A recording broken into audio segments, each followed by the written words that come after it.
Imagine this. You're sitting across from her at dinner, the same woman who, just weeks ago, couldn't stop laughing at your jokes, touching your arm, and texting you nonstop. But tonight? She's different. Cold. Quiet. Distracted. She's staring at her phone more than she's looking at you. She's sighing at your questions. She's giving you one-word answers like you're an inconvenience, not a man she once chased.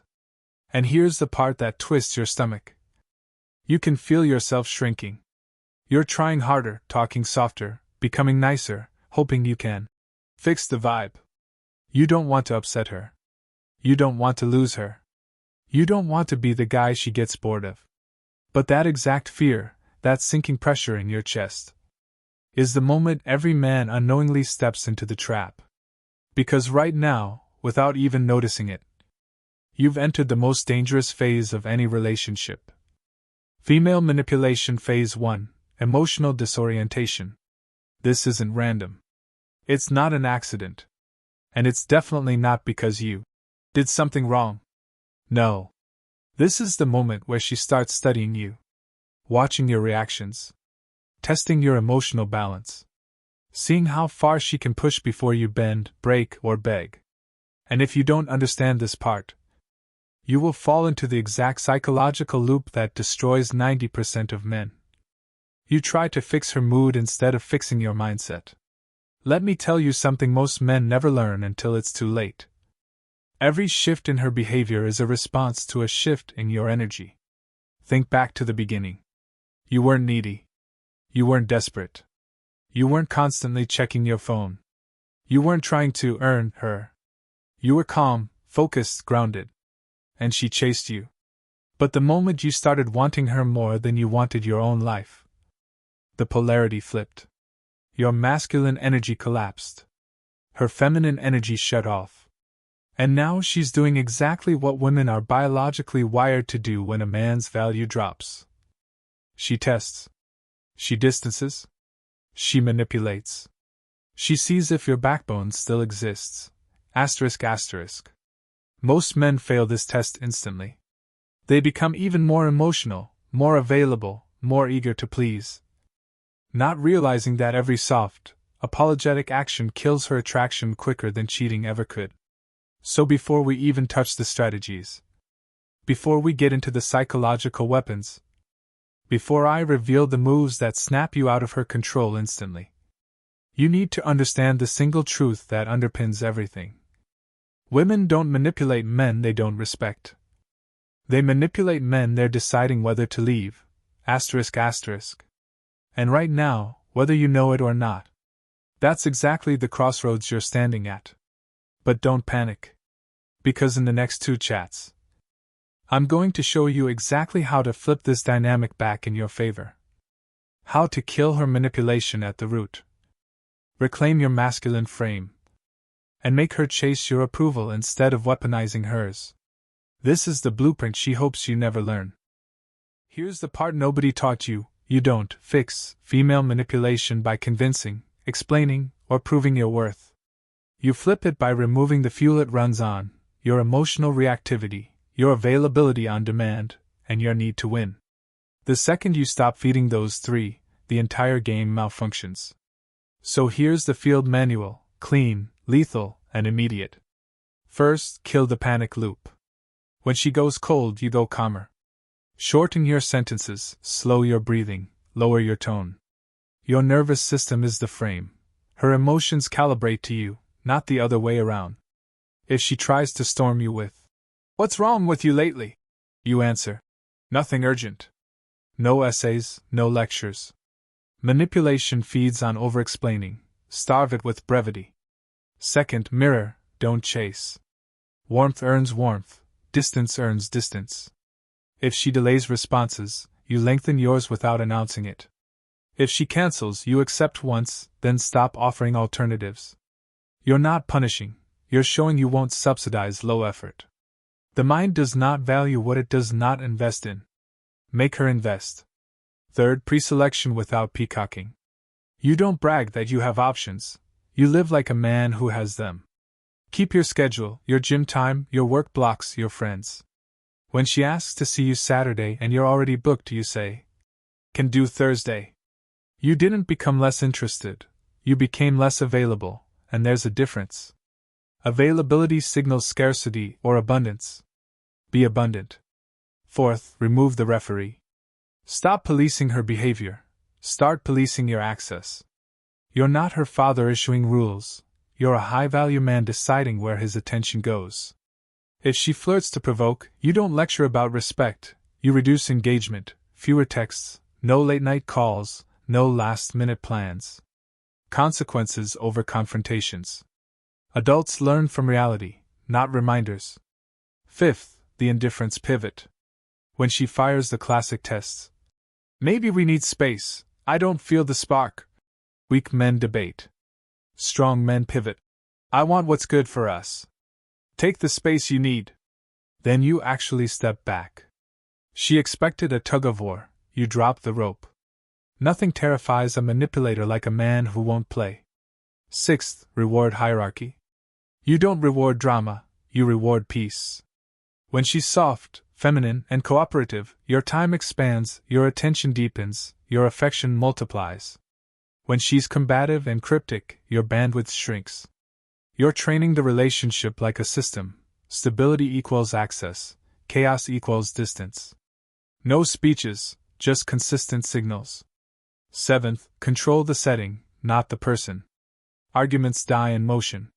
If she escalates over text, you switch channels. Not discussing this by phone. Coffee tomorrow at 6. If she escalates in public, you change locations. We'll talk at home. If she escalates at home, you end the session. I'm not available for this energy. We'll revisit when we're calm.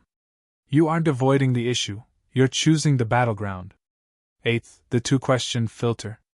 Anytime she makes a move that smells like control, ask yourself, 1. Does this require a response? 2. Does this require a change? Most things require neither. Silence is not passive, it's precision. When you do respond, respond with posture, simple, final, future-focused. I'm not doing circular conversations. If you want connection, bring clarity. Ninth, stop performing masculinity, embody it. Performance says, "See? I'm a leader." Embodiment says nothing, because your calendar, your body, your money, your mission already said it. She can't manipulate a man whose day is full and whose purpose is bigger than her moods. Build a life that cannot be hijacked by a text. 10th, escalation control. If she pushes harder because your frame holds, expect the confuse and accuse combo. You've changed, you don't care, maybe you're talking to someone else. Do not defend. Agree with the colonel and restate your standard. I've changed what I tolerate. I'm here for solutions, not loops. If she can't pivot, you end the scene. You're not abandoning, you're preserving the container where respect can exist. Finally, declare the operating system once, then live it. One clean line, delivered on a calm day, not during a fight. I don't do drama. I reward effort, I mirror energy, and I leave when respect leaves. Said once, enforced forever. Boundaries are not boundaries until they cost you something to keep. You'll notice something wild when you run this playbook for 2 weeks. Her tone steadies. Her texts get warmer. Her plans become earlier. She starts earning your attention again, because she can feel, maybe for the first time, that you won't trade your peace to keep her. In the last part, I'll give you the exact scripts and micro moves for the hardest scenarios: silent treatment, jealousy bait, breakup threats, and public digs, so you can stay unshakable without becoming cold. Ready for precision tools? This is the part she never expects you to master. Because once you understand these 4 manipulation scenarios and the exact masculine responses that kill them instantly, you stop being a participant in her emotional game and become the man she cannot destabilize, control, or confuse. Let's get into the precision weapons. Scenario 1. The silent treatment loop. Her goal: make you chase her emotional approval. Your response: none. When she goes silent for hours or days, the weak man sends paragraphs. The strong man doesn't flinch. You reply once, short, calm. Let me know when you're ready to talk normally. Then you disappear into your life. No double texting. No emotional questions. No guilt. Silence only manipulates men who fear being alone. When it doesn't bother you, it stops being a weapon. Outcome: she breaks before you do. She returns warm, feminine, and almost embarrassed. Because she expected you to fold, and you didn't.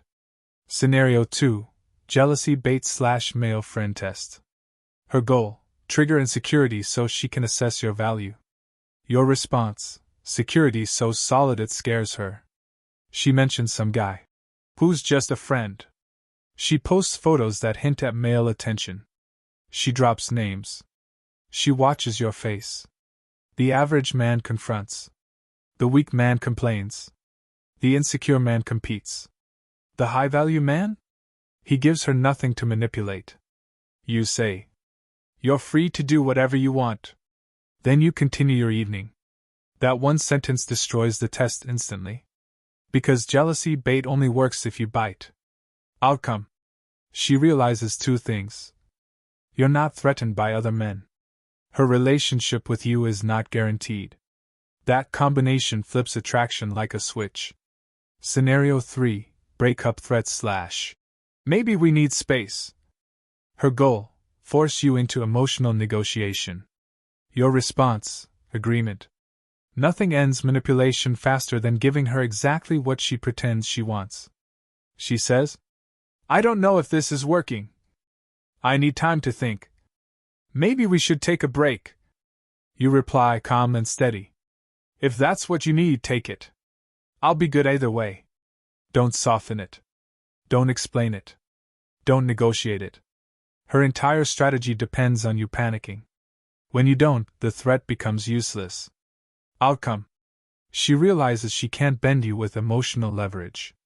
Her respect returns immediately, often stronger than before. Scenario 4: public disrespect/criticism in front of others. Her goal: test your spine. Your response: controlled withdrawal.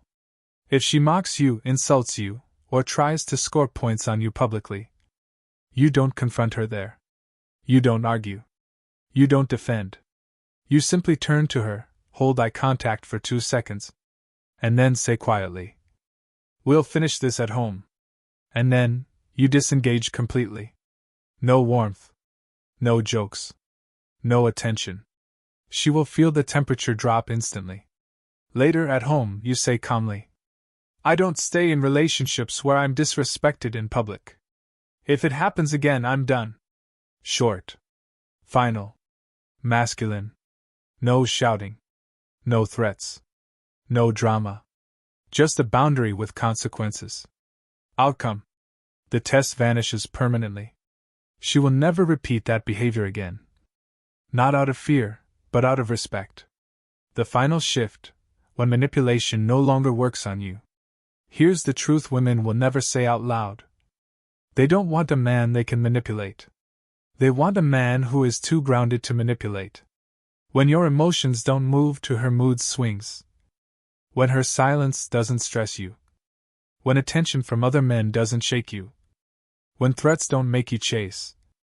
When public disrespect gets shut down instantly. She suddenly realizes.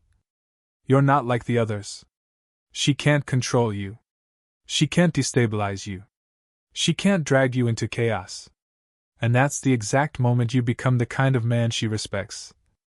Fears losing. And actually feels safe loving. Not because you overpowered her, but because you outgrew her games.